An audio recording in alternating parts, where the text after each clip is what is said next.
So I'd like to take the opportunity to introduce Prime Minister Sir Keir Starmer and Secretary of State at Miliband. So welcome to National Nuclear Laboratory. Delighted that you are here. Thank you for coming. Well, thank you very much, and thank you for having us. And can I just say to all the staff who are here, and I know some are behind me, so my apologies. Thank you so much for giving up your time to be with us here this morning. Thank you so much for showing us around. And I got a real sense, just talking to you this morning, of the importance of the work that you're doing, critical obviously in terms of fuel, but also medicines, what you're doing on cancer.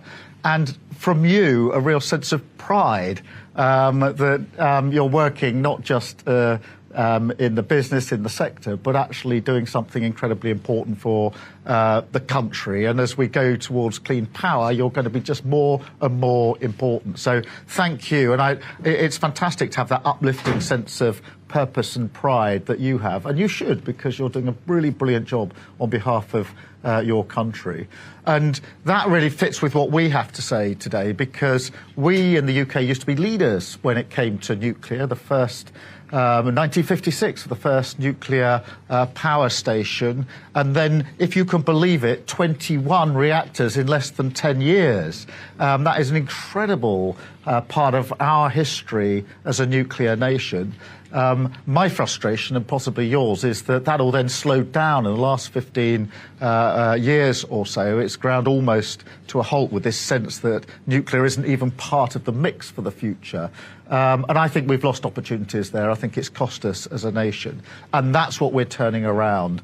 And turning it around in terms of the big decisions we're making that are across the board, whether it comes to planning, innovation, infrastructure, but particularly on nuclear. And you, I hope, will have seen some of the material we're putting out today, the statement we're making today, a really important statement, the first national statement since 2011. Seems to me it's long overdue. But really ambitious, which means that we're going for innovation, technology, small modular, which I think will be a huge part of the future that you will all be working on. And, of course, making it more available in different places. As you know, there's only 8 sites at the moment where we can develop. From today onwards, many other sites can come forward. The potential for that is huge. Because, you know, whether it's in the traditional sectors or whether it's the AI data centres that need to be built, now you can think of the future, which is the reactor there powering the data centre. It's going to really transform the way that we go forward. So this is a real game changer when it comes to nuclear. It's part of a bigger story about clean power and making sure that we hit that clean power as we go forward. Nuclear is a part of that.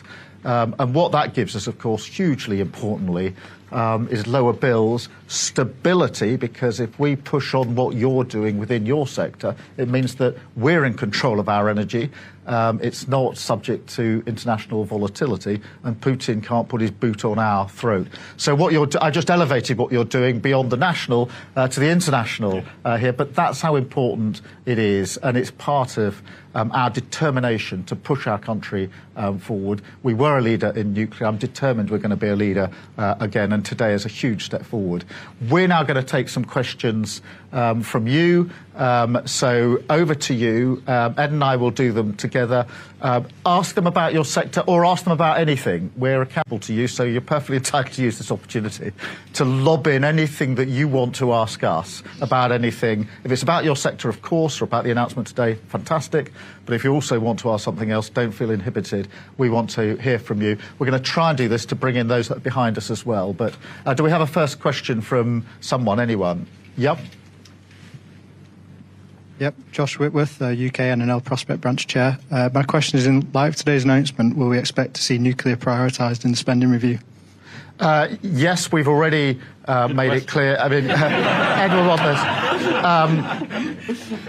But we've got 5 big priorities. One of them is clean power by 2030, and nuclear is part of that mix. And therefore, it has to be within that mission, which is already a priority for us. So as we go into the spending review, that'll be really, really important. It's not all about the spending review, because what today does is unlock the private investment that will come in.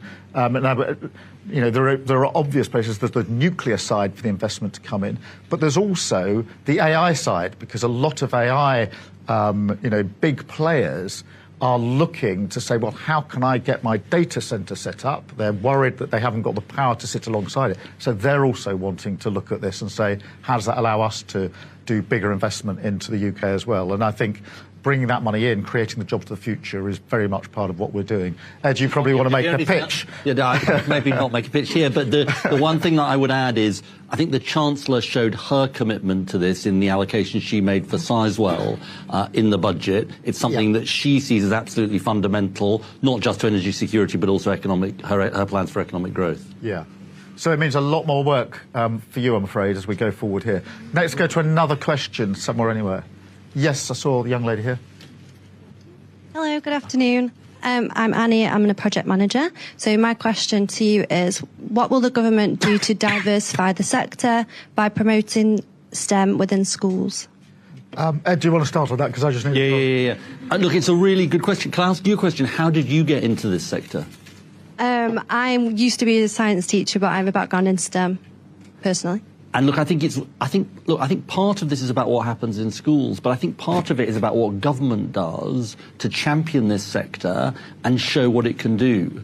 Because my impression, Keir and I were just talking about this, going around talking to people, is so many people said the similar thing to us. We're building the future here. Yeah. We're about the future for the country. And I think not enough people know about the opportunities that there are. And I think one of the things that we need to do as government, my job, not just Bridget Phillipson's job as Education Secretary, is to sort of say these are the opportunities for people. Nobody knows what a green job is, but if you say it's a job working in the nuclear industry, planning the future of the nuclear industry, that is meaningful to people. Just 2 or 3 things extra on that, because I think STEM is really important. We need to make sure that the curriculum in schools matches up with the jobs that people are going to do. And that's another piece of work that we're doing, so that people are skilled in the jobs that they're going to do. I've been really struck here, by the way, about the story about apprentices.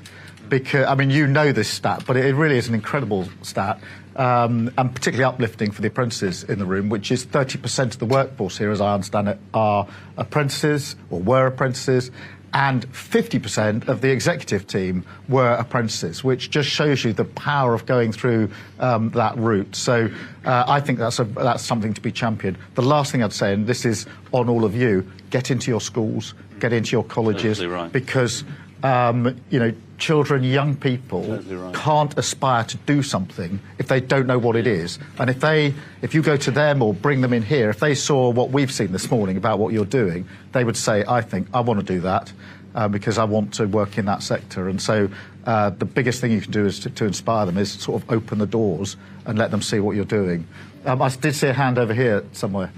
Mr. Prime Minister, my name is Ishmael Patel. I work in IT. As a fellow Arsenal fan, I won't ask about yesterday's result. No, it's good to be out of that competition. It's a brilliant game strategy, in my view. Exactly. My question is, what role do you see nuclear energy playing to support the growth of the wider economy? I think it's got a huge role to play, because we've got sort of 5 big things that we need to fix, but the number one is getting our economy to grow and to grow faster. And so we're putting a lot of energy into the actions that we're taking there. And energy is a key part of that. If you talk to any business across the country and say, what are the problems you've been facing? They will say, our energy prices have gone up and down, they're too volatile, particularly last through a few years. We need some certainty in what we're doing. We need to drive forward to the next generation of jobs. AI sector will say to us, we will invest in the UK, but you need to show us that you can power up what we need to build. So this is going to be a big game changer when it comes to growing our economy. It has to come with the big stuff that we're doing, because you will feel this. I mean, any nuclear infrastructure takes forever to get done. Look at you know, what's been going on at Hinkley. And that's why not just the stuff we've announced today, but the stuff we've announced on planning and making sure the processes are quicker, that it can't be challenged over and over again in court, is going to speed that up. That means that stuff can be built more quickly. We think that some of what we're announcing today can be pushed through by 2032, so that's a really tight frame. But look, I mean, look what we did before, 21, that's what I said at the beginning, 21 reactors in less than 10 years. You know, we were the first in 1956. We've got to get back into that mentality of why not the UK? we're good at this, we can push this forward, it's really good for our economy, and we should go for it and bring all these parts together.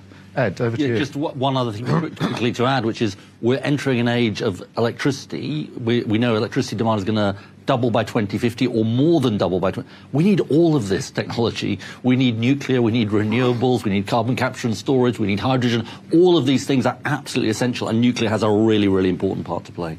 Now, I'm going to step forward and just do some media, and then I'm going to come. Please don't all go away, because I want to come back and just talk to you a bit more. So I'll just do this, and then I'll come back and we can have some further discussions. But just to say again, thank you so much for being here. Thanks for hosting us. Thanks for uplifting us. You've made us feel uplifted about what you're doing. So if we feel proud of what you're doing, you're entitled to feel proud of what you're doing. So thank you very much indeed. Thank you. Thank you.